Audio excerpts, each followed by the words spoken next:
Ok, aquí estoy. Ok.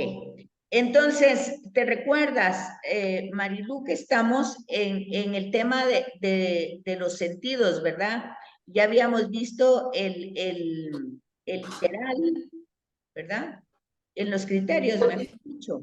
Ya Sí, habíamos sí, visto el criterio literal y ahora estábamos viendo el teológico, ¿te recuerdas? sí, sí me recuerdo. Y entonces estábamos diciendo que hay en la escritura, hay un contenido y una unidad, pero en ese contenido veíamos hace 8 días, y ahí nos quedamos en el tema de la dificultad de ver unidad cuando tenemos que tener claro que se han recopilado las tradiciones orales y se mezclaron las tradiciones yavista, eloísta, sacerdotal, se mezclaron. Entonces, cuando nosotros, como cada una tenía su distinta perspectiva, incluso para referirse a Dios, ya vimos que la yavista utilizaba rasgos humanos para hablar de Dios, la eloísta, elementos de la naturaleza, la sacerdotal, temas de culto. Entonces, cuando nosotros estamos leyendo, a veces no tenemos como claras esas diferencias y entonces no podemos encontrar la unidad en ese contenido, que era lo que vimos hace 8 días, ¿te recuerdas? Me recuerdo. Ok, entonces por eso es necesario poner gran atención al contenido del texto y ayudarnos con las notas de pie de página que nos van a ir aclarando, porque la escritura tiene esa unidad de Dios, ¿verdad? Y no la vamos a aislar de los textos, sino que más bien debemos comprender lo que decíamos, porque en algún momento pareciera contradecirse. Lo encontramos cuando nos damos cuenta de que pertenece a otra tradición, que tal vez no llevaba la continuidad en el relato, pero eso solo lo podemos descubrir si nos fijamos, si estamos leyendo con atención. Que vieras, ese es un problema muy grande porque generalmente nosotros ya conocemos el contenido, ya no es nuevo para nosotros. Ya nos dieron catequesis, ya lo oímos en misa, ya es algo que ya conocemos. Entonces, como ya lo conocemos, ya le hemos dado una interpretación que pasaba cuando hace 8, ¿te acuerdas que vimos lo de Abraham e Isaac? Sí, sí, sí. Eso ya lo conocemos y lo conocemos desde que éramos niños en el colegio y todo, entonces ya tenemos una idea no tan clara, pero ya la tenemos. Y entonces ya como que es muy difícil encontrar la unidad, por ejemplo, cuando decimos Dios es amor, que era lo que hablábamos hace 8 días, que es la revelación que Jesús hace, de pronto se nos hace difícil conectarlo con algunos textos del Antiguo Testamento donde se presenta a Dios como que se va a vengar, Castigador, como castigador, sí. como pues alguien que pone a prueba, como con palabras, más que todo con un lenguaje que no va tanto con el tema del amor, ¿sí? Ok. Esa es la gran dificultad que tenemos para captar el tema. Miriam ya vino aquí presencialmente. Ah, qué bueno. Mira, mira, Betsy, un favor. Dice que la Se puede, pero es que él se estaba... puede, mira, se puede poner más grande la diapositiva.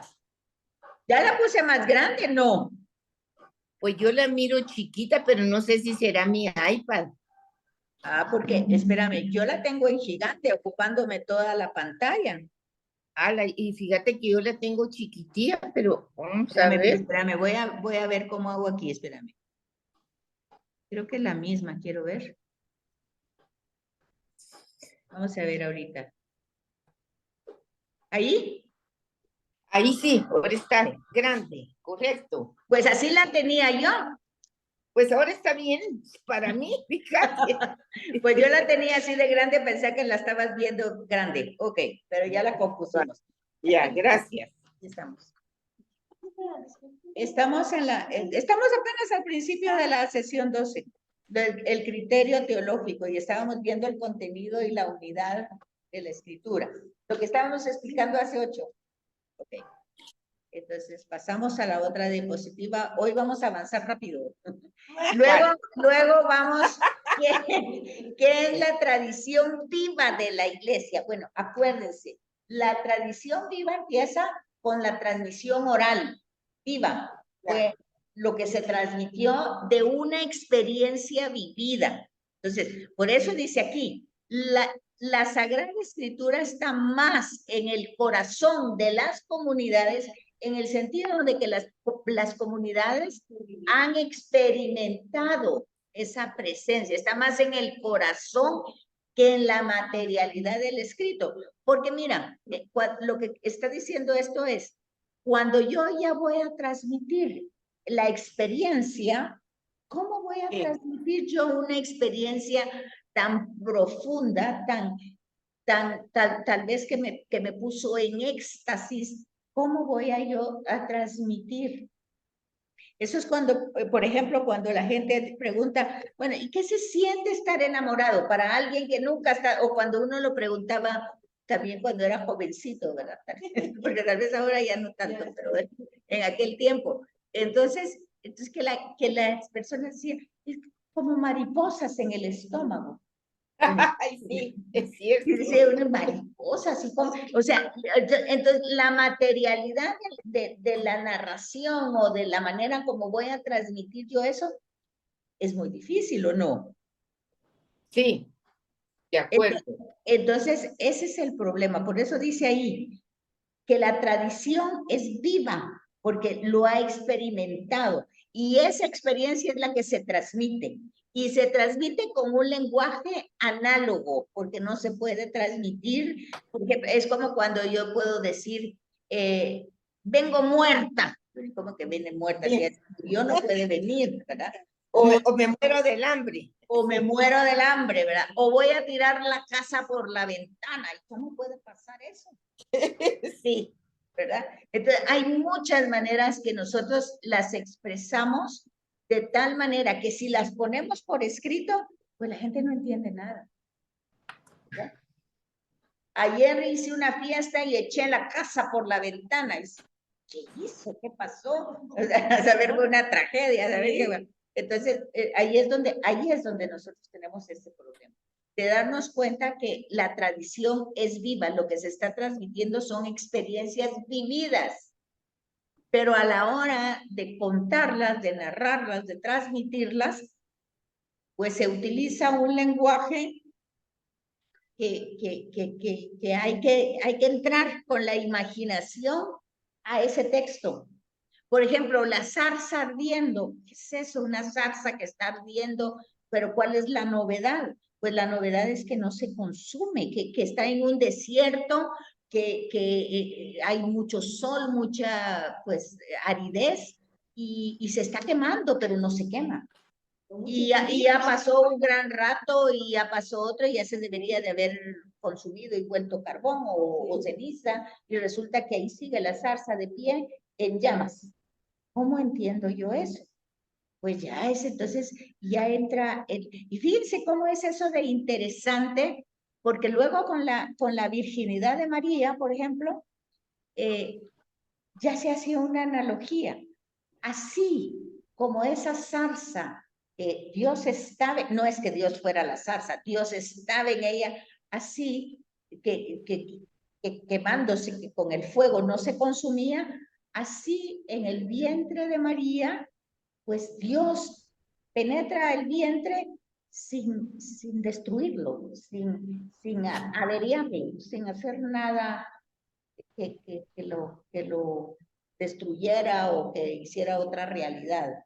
Pues ya hay una comparación entre la zarza, o sea, y ahí ya vamos viendo una acción de Dios, que Dios actúa sin destruir, sin destrozar algo, sino que va desarrollando, va teniendo algo nuevo de una realidad existente. Bueno, eso es un poquito lo que dice esto, ¿verdad?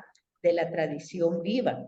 Y entonces la tradición cumple esa doble función. Por una parte, protege contra las interpretaciones aberrantes, o sea, que si nosotros lo queremos entender literalmente, pues le vamos a dar un sentido totalmente distinto.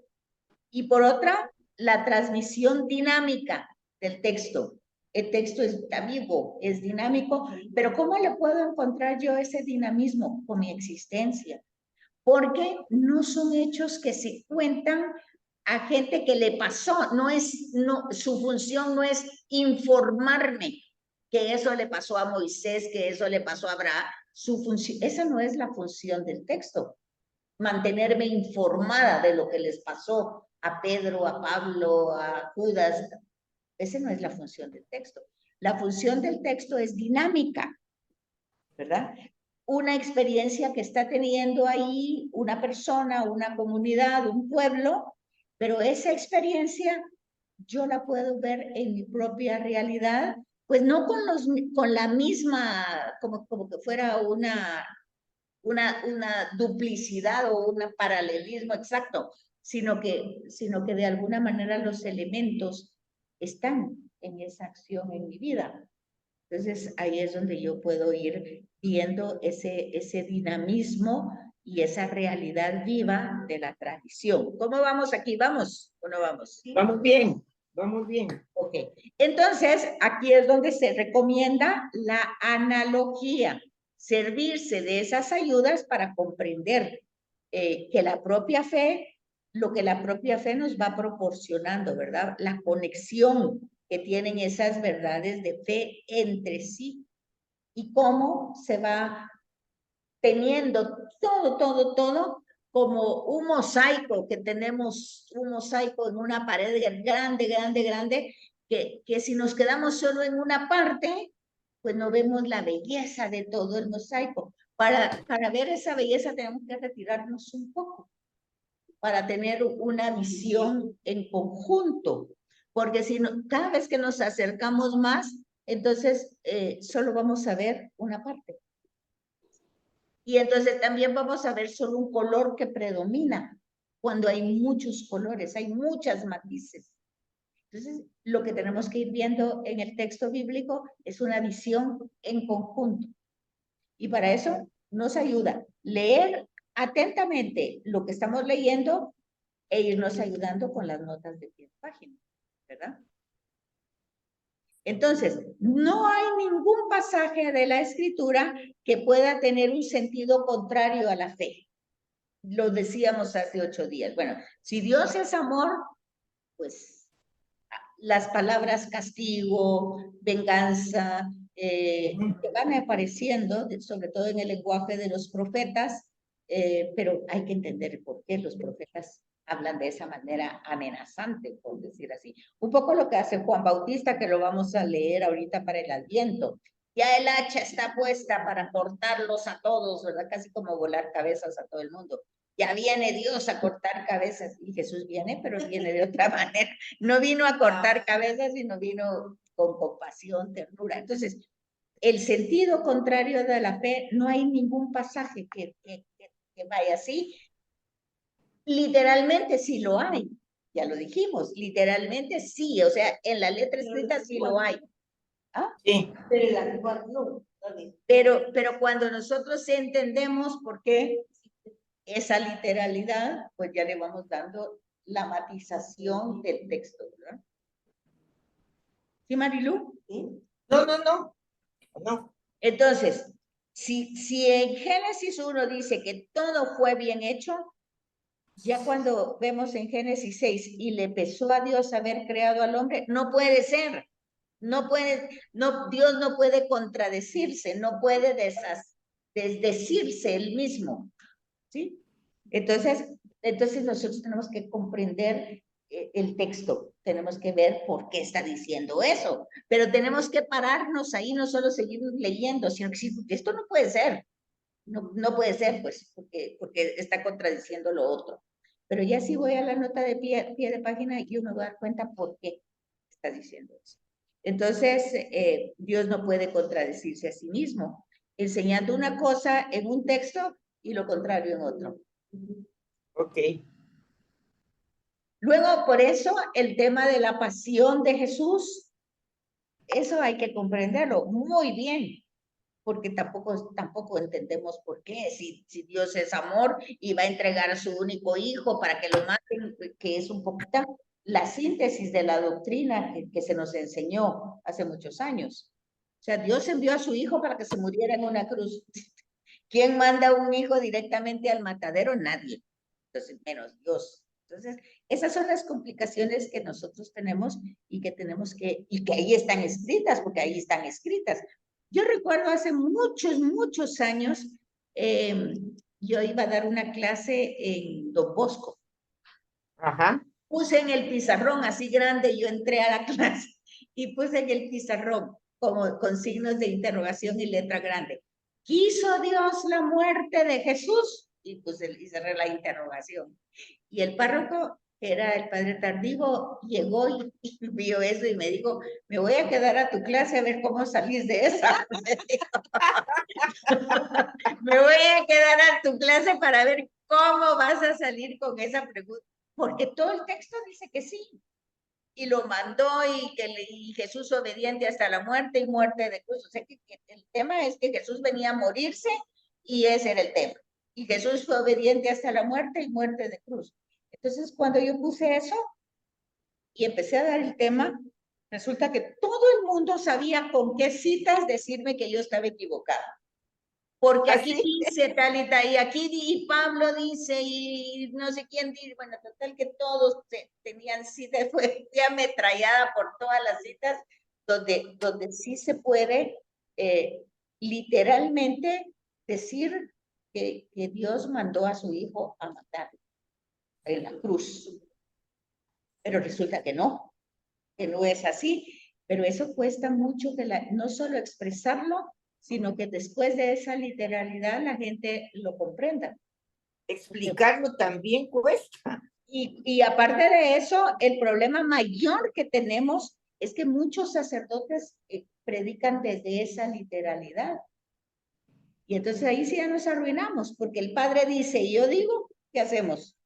Le creen más al padre. Sí, porque yo no tengo esa autoridad. Yo la sacan. Sí, ese es un gran problema.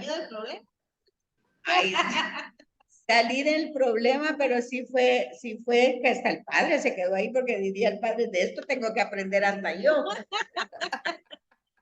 Entonces, sí, lo que pasa es que a partir de Vaticano II ha habido una serie de documentos de cristología, se llaman, o sea, el estudio de Jesucristo, donde se ve más a Jesús humano y que su muerte tiene un sentido básicamente no porque lo mataron, así porque lo mataron y salió la muerte, sino que es el resultado de lo que predica, es el resultado de lo que hace, es el resultado de la manera como se acerca en un judaísmo, con una religión judía que era totalmente puritana y que Jesús toca cadáveres, toca leprosos, vive tocando, es un tocador.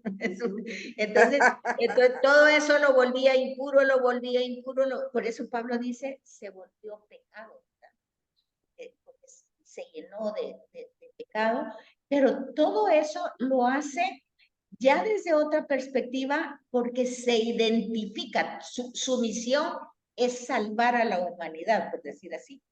Entonces, es un sentido soteriológico, salvar, darle salud a la humanidad.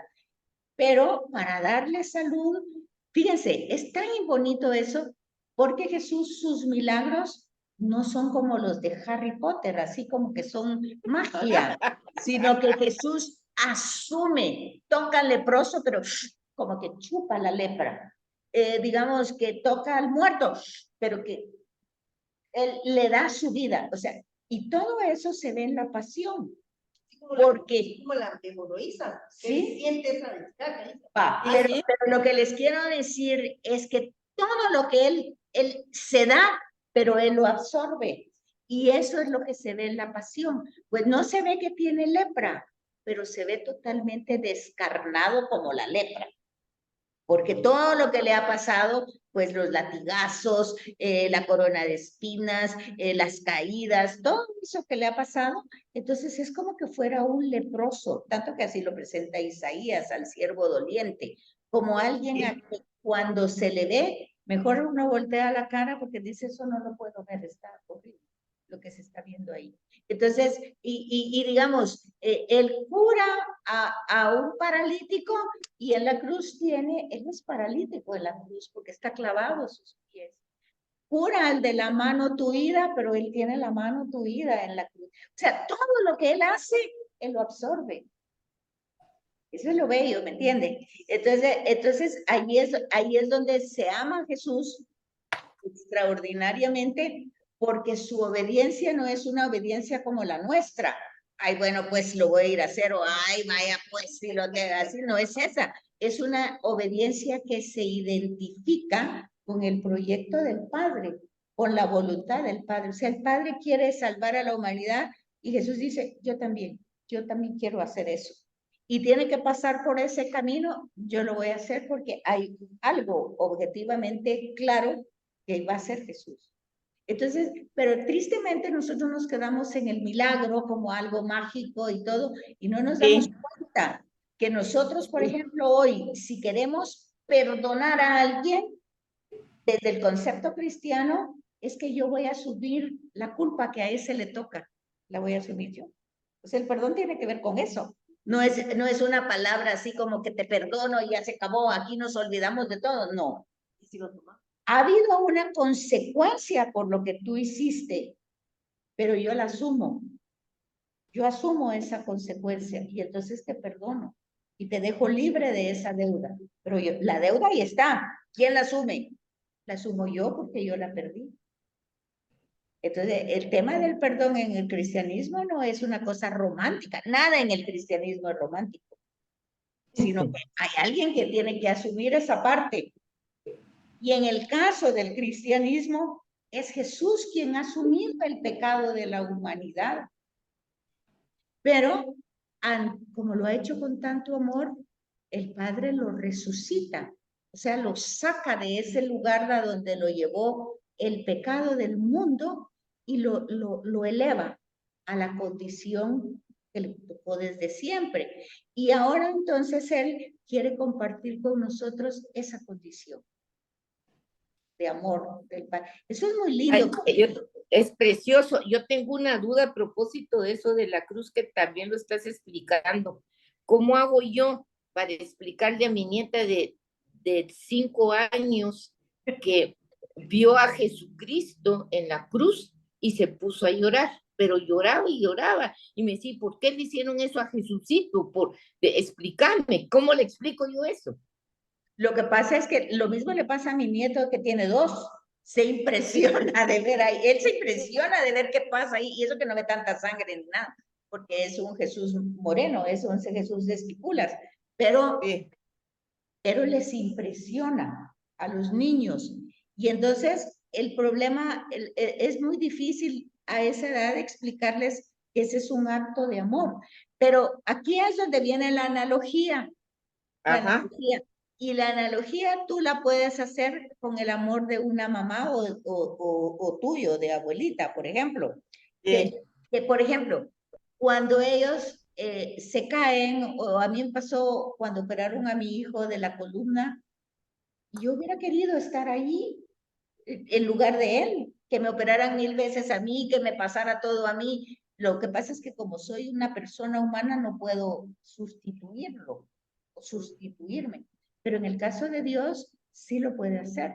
Que Él toma en su lugar, toma en su persona el lugar que a mí me tocaría por situaciones que yo he hecho. Claro que la analogía tiene que hacerse a nivel de niño, ¿verdad? Sí. Sí, tiene que hablarse con dulcitos o por ejemplo, pues que un niño te quitó tal cosa y a ti te da cólera o te la rompió porque era lo que más te gustaba. Entonces, ¿qué hizo Jesucito de niño, por ejemplo, que no está en el Evangelio, pero uno tendría que pasarlo a esa mentalidad? pues entonces Jesús, queriéndolo tanto y para no hacerlo sentir culpable ni nada de eso, pues lo que hizo fue pues o regalarse, ya te lo regalo, o un gesto de generosidad, pero no obligado, sino que hacer desprendido. O sea, algo así tiene que hacer un uso de la analogía del texto bíblico. Uno tiene que bajarlo a un nivel de niño o de adolescente, poniendo ejemplos análogos de comparación a lo que Jesús joven hubiera hecho. En el caso, por ejemplo, ya hablamos de novios, desde que le quitó la novia, una cosa. Bueno, pues Jesús le desea la felicidad, el bien. O sea, realmente el cristianismo, cuando te dice, por ejemplo, si el Imperio Romano te obliga a que tú camines 1 kilómetro, porque obligaba, por ejemplo, iban todos los soldados, acuérdense que no habían carros, ni motos, ni trenes, ni nada. Todo el mundo tenía que cargar lo que llevaba. Entonces, si veía ahí a un judío, venía y pum, pum, le ponía la caca, llévalo 1 kilómetro. Entonces, ¿qué dice el cristianismo? ¿Qué dice Jesús? No, eso te lo obliga el romano. Tú dale 1 kilómetro más. O sea, quiere decir que tú no das solo lo que te exige el romano, tú le regalas uno más. Eso es lo que es. Entonces, tú eso lo tienes que bajar a esos niveles de niño, ¿verdad? Difícil. Pues te quita, tú regálale. No te quedes con que te quitó, porque te vas a quedar resentida, lastimada. Tú di, yo te lo regalo. Ahí está. Entonces, bueno, ahí es un poquito así, ¿verdad? Entonces, es un poco eso. Y eso es lo importante de la pasión y la muerte de Jesús, que Jesús murió en mi lugar. No es que murió por todo el mundo, sino que por mí, ¿verdad? Yo tengo que hacerlo personal y entonces darme cuenta que en ese momento me perdonó todo hasta que haya sido lo peor que haya yo hecho. Pero eso tiene una consecuencia en mi vida, que cuando alguien me hace un daño, yo también no es que tengo, sino que debo perdonarlo porque yo he sido perdonada de todo. ¿Por qué no voy a perdonar yo un acto, el que sea? Bueno, pero te digo la teología que va en esto, ¿verdad? Ya. Gracias. Entonces, hay criterios, dice, a los criterios anteriores el concilio añade más. O sea, ¿qué quiere decir? Que los criterios para comprender el texto, tiene que haber además un juicio, por eso leemos las notas de pie de página, porque ese es el juicio que hace el magisterio, ¿verdad? Todo lo dicho sobre la interpretación de la Biblia queda sometido al juicio definitivo de la Iglesia, o sea, de las comunidades, que recibió de Dios el encargo y el oficio de conservar y interpretar la palabra de Dios para poner al creyente en relación personal con Dios. O sea que básicamente volvemos a la palabra experiencia, ¿verdad? O sea, es una relación de persona a persona. ¿Se acuerdan que esa cita es Dei Verbum, ¿verdad? Del Concilio Vaticano II, y ese es el numeral 12. Entonces, además de tener esos sentidos, tenemos el sentido literal y el sentido espiritual. El sentido literal es el que vimos con los géneros. ¿Qué manda? Bueno, entonces el sentido literal es el que vimos con los géneros literarios. Y el sentido espiritual es donde nosotros entramos como en diálogo con Dios, en oración con Dios, ¿verdad? Y eso con la ayuda del Espíritu Santo, no lo podemos hacer tanto. O sea, el sentido literal es este, importante. Es aquel que ha sido expresado según una intención determinada directamente por el autor humano inspirado. O sea, la experiencia como la está transmitiendo. Este sentido es también querido por Dios, que es el autor principal, porque Dios entra en relación, en manifestación con una persona, pero no es para que esta persona se quede ahí en éxtasis eternamente gozándose de esa experiencia, sino que es como para contagiar a otro, de que se puede, ¿verdad? Porque lo que dice el Salmo, hagan la prueba y verán. qué bueno es el Señor. Entonces es esa experiencia. Entonces dice, Dios quiere que eso se transmita y Dios va a capacitar para esa transmisión. Entonces dice, este sentido es importante, es el más importante porque se apoyan los otros sentidos en el texto. O sea, el texto hay que analizarlo, pero es importante que nosotros encontremos el verdadero sentido de ese texto. ¿Tá? Y luego no debe confundirse con un sentido literalista o fundamentalista. O sea, ahí dice así, entonces así es. No se puede, ¿verdad? Porque entonces hacemos hacer el texto, hay narraciones terribles en la Sagrada Escritura. Por ejemplo, si ustedes ven las hijas de Lot, emborrachan a su papá para tener relaciones con él, para tener hijos. Pero es que para eso hay que entrar en el sentido cultural, o sea, en el contexto de la época. Y como se destruyó Sodoma y Gomorra, que para ellos era todo el mundo, ellas pensaron, y ahora ya se acabó el mundo y ya no vamos a poder, ya se acabó la humanidad. ¿Qué podemos hacer? Pues vamos, lo único que hay aquí es nuestro papá, pues tendremos que tener hijos con nuestro papá. Entonces, cuando nosotros en el sentido literalista leemos eso y decimos, bueno, es que en esa época sí se permitía, ya nos arruinamos, porque le estamos dando una interpretación que no es. Eso estaba mal en esa época, como está mal ahora, como estará mal siempre. Pero hay que entender el contexto cultural y el contexto histórico de ese momento. Entonces, como ahí está ese acto, pero como está en Génesis, oigan bien, en Génesis están los orígenes. Génesis quiere decir orígenes. Y no solo está el origen de Israel, sino que hay orígenes de todos los demás pueblos. Y resulta que estos dos hijos, ¿verdad? De estas dos mujeres que eran las hijas de Lot, son pues como los orígenes de dos pueblos muy malos, que se va a ir narrando más adelante en los textos. Pero como a nosotros se nos olvida que ya leímos eso y no sabemos dónde salió Madián y todos los demás nombres que van saliendo ahí de los pueblos, y resulta que cuando leemos las notas de pie de página nos va a decir, estos fueron los orígenes de las hijas de Lot. Un origen que empezó mal, pues siguió mal todo el tiempo. O sea, los pueblos no fueron buenos.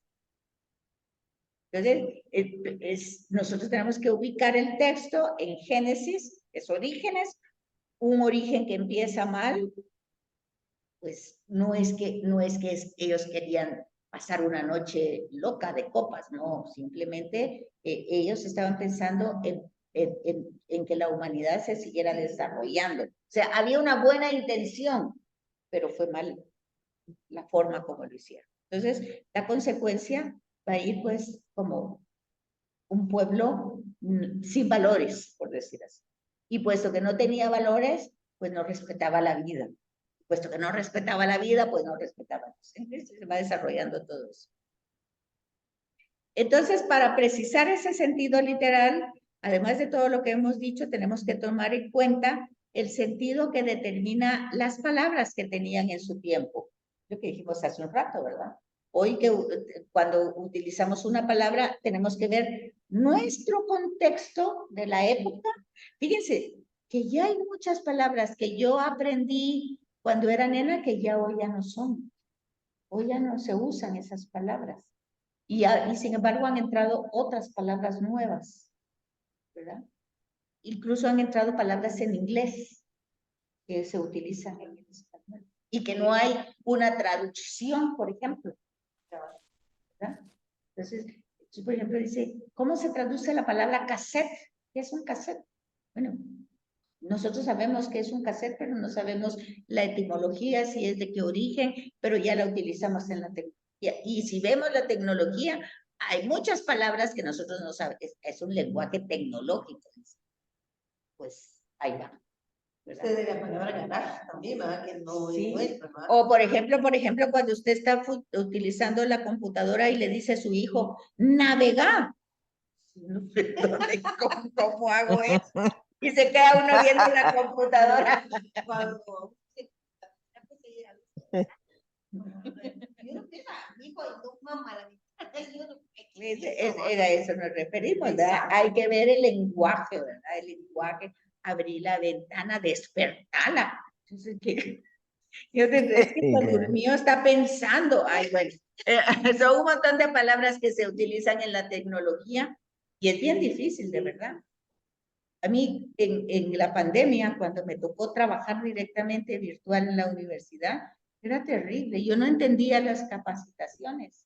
Yo no entendía las palabras que se saber en qué están hablando. Decía, amigo, venga, vení, ayúdame, le decía yo. Oí lo que están diciendo y me lo explicas porque yo no entiendo. Y entonces decía, mamá, apunta, apunta. No me estés diciendo que venga. Tú apunta todas las palabras y después me preguntas. Es difícil. Es otro lenguaje, eso. Entonces hay que ver el sentido de las palabras que tienen en su tiempo y los diversos niveles de contexto del fragmento. Porque a veces una palabra, fíjense por ejemplo, escatología.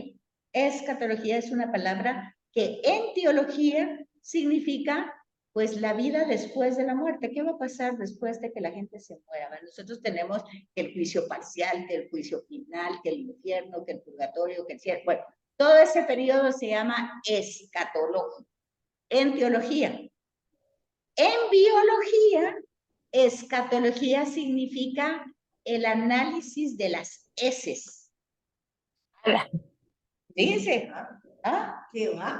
Wow. Entonces uno tiene que ver el contexto donde, porque es la misma palabra que tiene un significado diferente en distintos contextos. En el teológico y en el biológico se utiliza la misma palabra. Entonces, bueno, para poner ejemplos, ¿verdad? Entonces hay que tomar en cuenta eso. Este cuadrito está muy bonito para que nosotros veamos los diversos niveles que nosotros tenemos que ir captando en el estudio y en el análisis del texto. Y eso ya lo hemos explicado. Cuando nosotros entramos a un capítulo, generalmente tenemos que leer 2 o 3 versículos antes para comprender, ¿verdad? Parece, los versículos anteriores y posteriores. Aunque le di, por ejemplo, cuando nosotros vamos a misa, ahí está especificado la perícopa. ¿Se acuerdan que dijimos que se llamaba? La perícopa que se va a leer de la primera lectura, del Salmo, del Evangelio. Ok, ahí está especificado los números. Pero si yo quiero entenderlo bien, yo tengo que ir a mi casa, o antes de ir a misa, y tengo que leer un poquito antes y un poquito después de esos números que me aparecen en la pericopa, para yo tener una visión más clara de lo que ahí se está diciendo. Por ejemplo, las preguntas de siempre: ¿dónde está pasando lo que está pasando? ¿Cuándo está pasando? ¿A quiénes le está pasando? ¿Qué le está pasando? ¿Con quién está hablando Jesús? ¿A quiénes se va dirigiendo? ¿Por qué está diciendo eso? O sea, todas esas preguntas nosotros tendríamos que contestarlas, y muchas veces en el párrafo que nos dieron a leer no está. No es, de repente estamos leyendo solo algo que Jesús hizo, pero ¿por qué está diciendo eso? ¿Por qué hizo eso?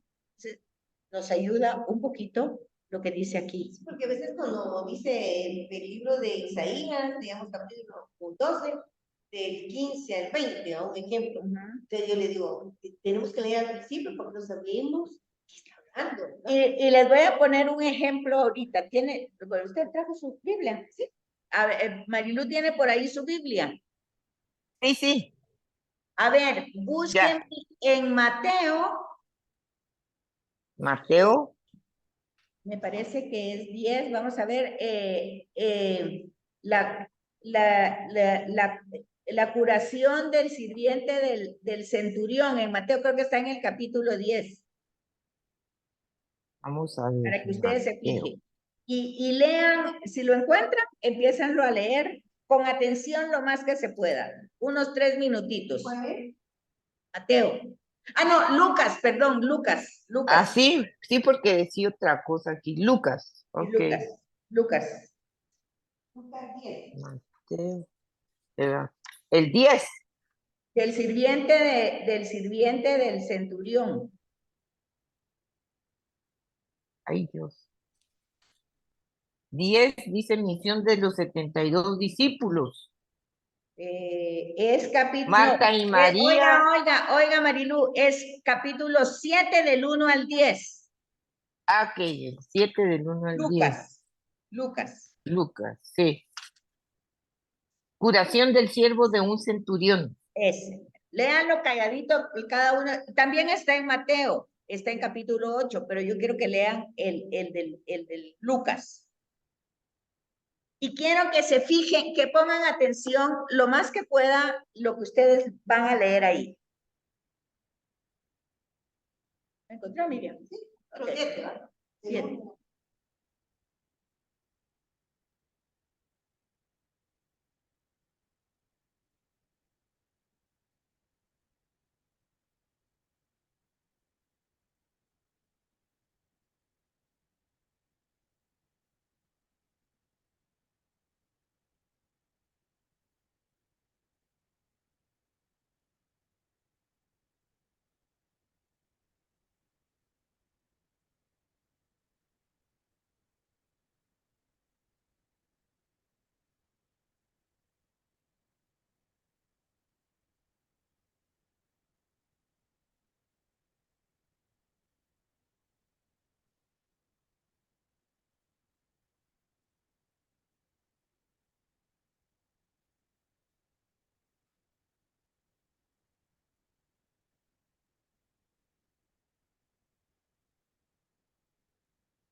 ¿Ya?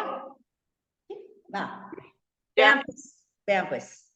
Ahí, digamos, a las preguntas, aquí están los 3 elementos. Miren, estos círculos concéntricos, ¿verdad? Aquí está el centro del mensaje. A ver, ¿cuál es la trama de este mensaje? ¿Cuál es la trama? Ah, O sea, ¿qué está pasando ahí? ¿Cuál es la trama, el tema? el tema es cómo un centurión que es pagano se somete a la autoridad de Jesús y cree en él. Esa es la trama. ¿Será? Bien. Yo digo que es el de que él quiere a su gente, pero necesita que él sane. Y él ha oído de Jesús. Okay. Él ha oído de Jesús. Va. Entonces, se fijan ustedes que las dos tienen opiniones diferentes. Dice Miriam que para ella es el criado enfermo, ¿verdad? Que quiere mucho el centurión y quiere que se sane. Bueno, entonces, para que yo entienda bien estos 10 versículos, ¿verdad? Del capítulo 7, primero, fíjense pues, el libro en el que se encuentra el pasaje. Va a estar en Mateo, no está en Marcos, no está en Juan, solo está en Lucas y en Mateo. Entonces, para que yo sepa cuál es la técnica que Lucas utiliza en su escrito, la comunidad de Lucas, va dirigida a determinado grupo, que son los paganos de Grecia. O sea, Lucas va dirigido a comunidades que no son judías. son griegos. Ujú. Entonces, él utiliza una herramienta de comparación. Aquí ustedes se pueden dar cuenta que hay una comparación. Aquí en el extraordinario, extraordinario es el centurión, porque todo lo que está haciendo es extraordinario, ¿o no? Sí. En primer lugar, él es un jefe, ¿verdad? Pero al mismo Ujú. tiempo él tiene jefe, o sea, él es un subalterno de su jefe, pero también tiene gente al mando, ¿verdad? Luego también obviamente, es una persona, pues, capaz, pero es pagana. Pero a pesar Ujú. de ser pagana, pues resulta que conoce a Jesús, ha oído de Jesús. Y lo más extraordinario, cree en Jesús. Bueno, entonces vemos que el centurión, todo lo que él hace es extraordinario. Entonces, el escritor de este pasaje, ¿tiene otros escritos? Sí, tiene Hechos de los Apóstoles. Lucas Ujú. tiene otro escrito que es Hechos de los Apóstoles. Entonces, utiliza la misma técnica de comparación. Está comparando el centurión con los judíos, ¿sí? Y luego vamos a encontrar la unidad de la Biblia y la analogía de la fe en este texto. Entonces, en los versículos anteriores, pues Jesús está dando como enseñanzas, pero luego cuando empieza este capítulo, ¿qué es lo que dice? ¿Qué hizo Jesús? ¿A dónde entró? ¿A dónde entró Jesús? Entró en Cafarnaúm. A Cafarnaúm. Cafarnaúm era, tenemos que tener la ubicación, era un lugar de paso comercial y obviamente ahí, si hay un centurión, si es que ahí hay una fuerza romana importante. Quiere decir que ahí está Roma, no está pues como de oídas, sino tiene una presencia, como cuando vino, ¿cómo se llamaba? El que vino aquí, que lo sacaron corriendo, aquel señor el de política, que venía como que hubiera justicia aquí en Guatemala, ay, no me acuerdo cómo se llamaba. Bueno, de la CICIC, ese de la CICIC. Pues Así, una cosa así. Velázquez. Ajá. ¿Ah? Velázquez.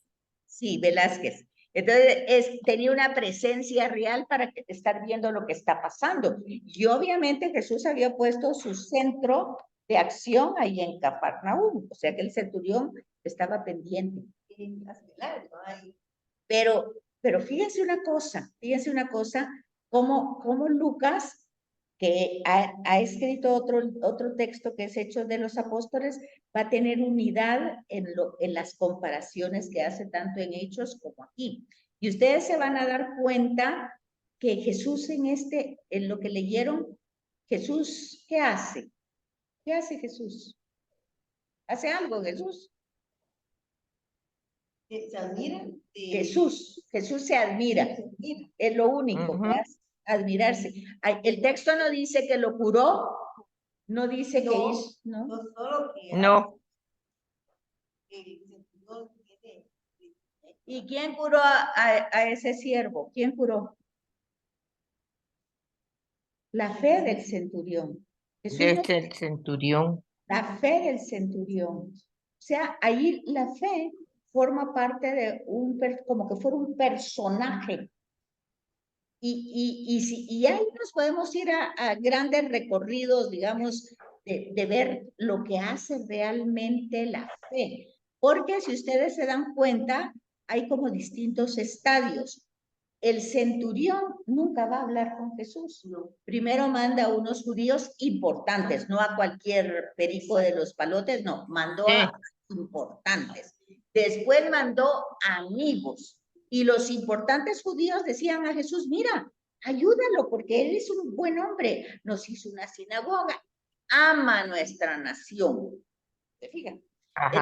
Entonces le están dando como temas de mérito para que Jesús le haga esa sanación. ¿Ok? Pero Jesús no dice nada ahí. Después van amigos. Y los amigos, fíjense, qué interesante. porque nunca dice que va el centurión, pero sin embargo los amigos hablan como que si fueran el centurión. Fíjense bien y se van a dar cuenta de que el centurión nunca llega a hablar con Jesús. Pero todo el No, mundo entiende que sí habló con Jesús. sí, ¿O no? Pero yo estoy que sí, sí, sí. el tiempo. El centurión, porque sabe que va a ser sanado. No, pero Lo que pasa es que ¿cómo? los enviados del centurión son los que le dicen, dice mi jefe en pocas palabras, tal y tal cosa. Pero fíjense bien, es que ahí es donde tienen que ver su Biblia. Fíjense una cosa, manda primero a los judíos importantes, después manda a los amigos. ¿Ya Sí. están ahí donde están los amigos? A ver, Sí, ¿qué dice? ¿Qué dice después? Señor, no te molestes porque no soy digno que entres bajo mi techo. Ah, pero oiga, ¿cómo está diciendo los amigos? ¿Cómo están hablando los amigos? En lugar del centurión. Pero están hablando como que si es el centurión. Sí, sí, sí, sí, es cierto. Antes de que se me olvide, y tal vez lo explica después Betsy, ¿a qué, digamos, cómo debo de interpretar que cuando uno va a comulgar, dice, Señor, yo no soy digno que entres en mi casa, maldigo una sola palabra y mi alma quedará, quedará sanada? Esto viene de ahí, Claro que viene de ahí exactamente, ¿verdad? Ok. pero nosotros ya hemos avanzado, ya no nos quedamos como el centurión, porque el centurión tiene una fe donde él hace una analogía y dice él, mira, no tienes que ir hasta mi casa, pero fíjense una cosa, que no es el centurión, son los amigos. Porque dice, Señor, no te Sí, sí, para que entres bajo. Porque usted entiende que es el centurión, pero el texto en ningún momento dice que el centurión llega hasta Jesús. El texto no lo dice. no lo dice, es cierto. Okay. Entonces nosotros no tenemos que decir, lo que estamos estudiando es esto. Nosotros no tenemos que decir del texto lo que el texto no dice. Y el texto no dice que el centurión haya ido donde Jesús. No dice nunca. Sin embargo, Jesús contesta como que si está hablando con el centurión. Y los amigos hablan como que si fuera el centurión. Y entonces uno entiende que el centurión sí está hablando con Jesús. No sé si me doy a entender. Sí, sí. Porque Yo lo interpreto, ¿Cómo? yo lo interpreto como tal era su conocimiento y confianza en Jesús que él lo daba por sentado que Jesús lo iba a ayudar. No, pues esa es la fe del centurión. Sí, Pero el centurión sí, nunca sí, llega a hablar con Jesús directamente. es cierto. Y Jesús dice, nunca he encontrado una fe tan grande en toda Israel. O sea, como que está hablando directamente con el centurión, lo está poniendo de ejemplo como que está hablando. Lo que léanlo con atención, quédense leyéndolo y lo van leyendo y se van a dar cuenta de lo que les estoy diciendo. Tenemos varios problemas. Eso lo hemos leído tantas veces que lo damos por sentado que ya lo sabemos. Sin embargo, hay que leerlo como que fuera la primera vez y como que yo no sé nada de eso y con mucha atención, que es lo que vimos anteriormente. Y entonces nos vamos a fijar en detalle, en primer lugar, poniendo atención a los versículos anteriores que Jesús estaba como dando discursos, poniendo varias comparaciones y de pronto eso se termina y entra Cafarnaúm.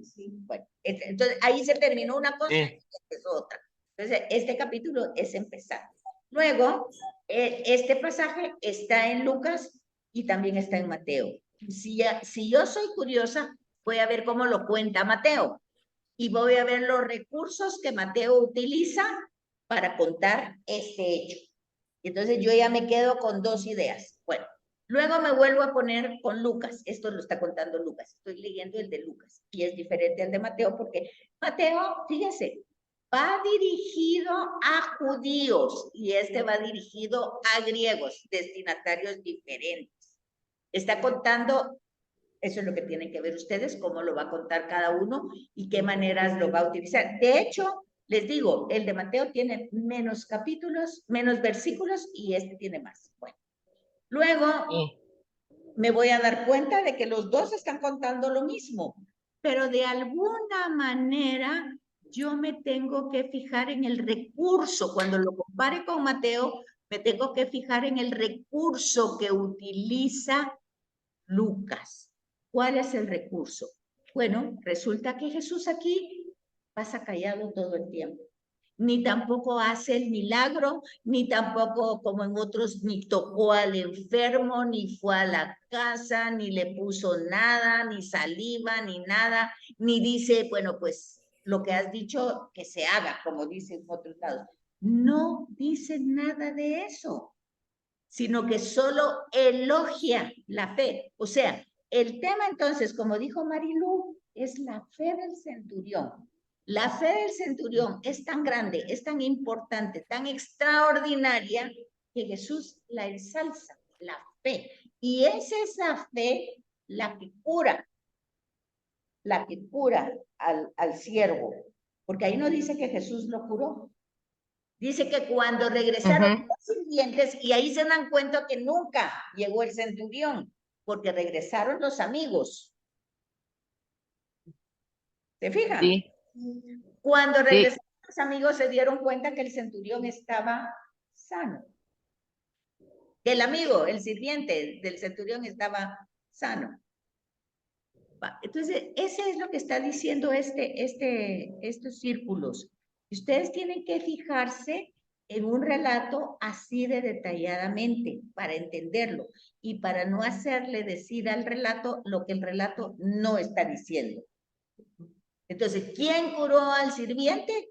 La fe del centurión. Ajá, ajá. ¿Quién es el Ahora, Ajá. ahora hay una duda que tengo. Si yo miro a Mateo, en lo que menciona, dice, al entrar en Cafarnaún se le acercó un centurión y le dijo, y le ya rogó vio. diciendo, ahí hay una pequeña diferencia. Una gran diferencia. No es una pequeña, Marilu, es muy grande. Es una...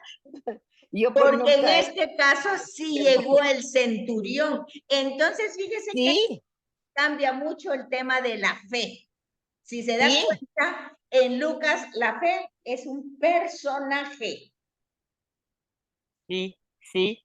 Fe. Y sí, O sea, que ahí se fija usted que lo que alaba a Jesús no es al centurión, es la fe del la centurión. fe, la fe. Y Sí. entonces Y es bien corto, es bien corto. es bien corto. Y tiene otro final, ¿verdad? ¿Cuál es el final de Mateo? Dice, y os digo que vendrán muchos de oriente y occidente y se pondrán a la mesa con Abraham, Isaac y Jacob en el reino de los cielos, mientras que los hijos del reino serán echados a las tinieblas de afuera. Vaya, Ahí será el llanto y el rechinar de dientes. vaya. Luego dijo Jesús al centurión, ve y que te suceda como has creído. Y en aquella hora sanó al criado. Pero en Sí, este caso sí fue Jesús el que sanó al criado. sí. Claro que fue con Ese fue la fe del centurión, del centurión. pero lleva la orden, ve y regresa y lo que quisiste está hecho. O sea, pero ya Jesús lo hizo. En cambio, en Sí, Lucas no está eso. sí, es cierto. Bueno. Pero tal vez, como menciona usted, Betsy, lo importante ahí es la fe. Esa es la esencia de los dos mensajes. Sí, pero casi siempre nos fijamos en el centurión. Ya. No nos fijamos en el tema de la fe. Y es que ese relato es para que nosotros nos cuestionemos cómo es nuestra fe de material. Que nosotros queremos que ahí esté todo presente, que si no va, que si no está, que si esto. En cambio, cuando nosotros vamos a la Eucaristía y sabemos que somos indignos de recibir a Jesús, ya sea en la mano, en la boca, en la casa, donde quiera. No tenemos la dignidad ni los méritos. Es esa nuestra postura, exactamente igual que el centurión, que él razona y dice en Lucas, no en Mateo, razona en Lucas y dice, ¿cómo? Si este hombre es lo que dice ser, pues yo soy menos que él, pero tengo gente al mando y tengo gente que me manda. Y cuando a mí me dicen que vaya, voy, sin replicar. Y cuando yo le digo a los subalternos que vengan, vienen, sin replicar. Bueno, este que tiene autoridad máxima no tiene por qué ponerse en ese camino de venir hasta aquí. Desde donde está, él puede dar la orden y lo podrá hacer. Igual pasaría con nosotros.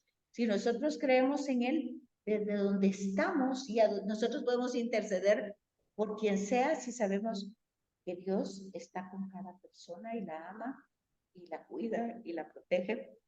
Pero todo es la dimensión de la fe.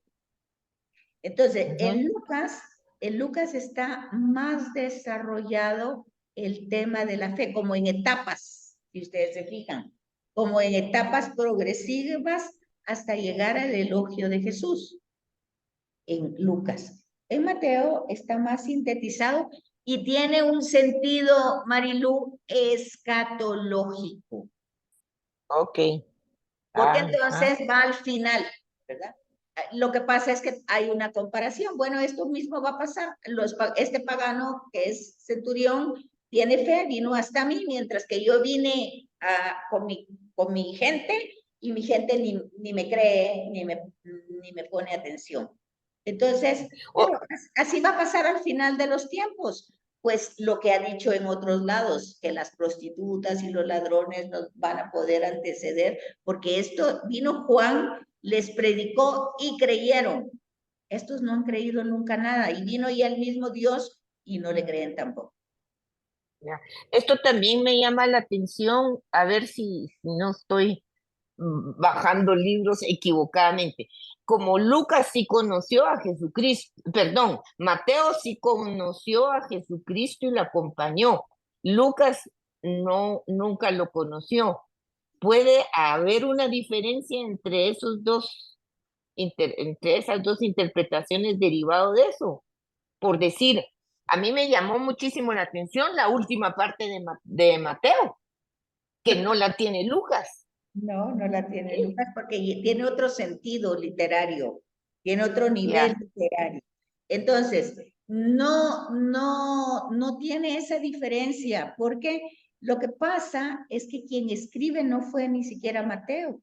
Son comunidades las que escriben. Acuérdense que vimos cuando les dije que leyeran la introducción, ¿cuándo se escribe? Se escribe 80 años, 90 años después de la muerte de Jesús. Entonces no lo escribe ni siquiera Lucas, ni siquiera Mateo. Lo escriben comunidades que formó Mateo, que formó Lucas, o que ya había formado Pablo, pero que cada quien lo va interpretando de forma diferente. Entonces, nosotros cuando tenemos el relato de Jesús es como lo recuerda, como no es Jesús directamente, históricamente ahí presente, porque fueron muchos años después que se está escribiendo de él. Jesús no escribió nada, ¿verdad? Entonces es como las personas lo predicaron, que eso se llama el querigma, cómo se llevó ese anuncio a esos destinatarios y cómo se acopló de tal manera a la persona de Jesús para que esos destinatarios se ubicaran en qué lugar están ante esa persona de Jesús de aquel momento. O sea, el mensaje nunca es, como vuelvo a repetir, informativo. No es para tener una información de lo que le pasó a este centurión, ya sea que en Mateo llegó hasta Jesús o en Lucas no llegó, sino que no es información, es la fe, cómo la va a desarrollar Lucas y cómo la va a desarrollar Mateo. Mateo va a desarrollar esa fe como lo más extraordinario que le va a pasar a los paganos. Y nosotros entramos entre los paganos porque no somos judíos. Entonces nosotros entramos entre esa multitud que ha llegado el evangelio, que es otra cultura, porque no somos ni de Oriente, ni judíos, ni nada de eso, no conocemos ni esas costumbres, ni nada. Pero nos ha llegado el mensaje. Y entonces ahí es donde nosotros entramos como bienaventurados, ¿verdad? Si creemos de verdad, porque hasta el día de hoy el pueblo judío no lo acepta. Sí.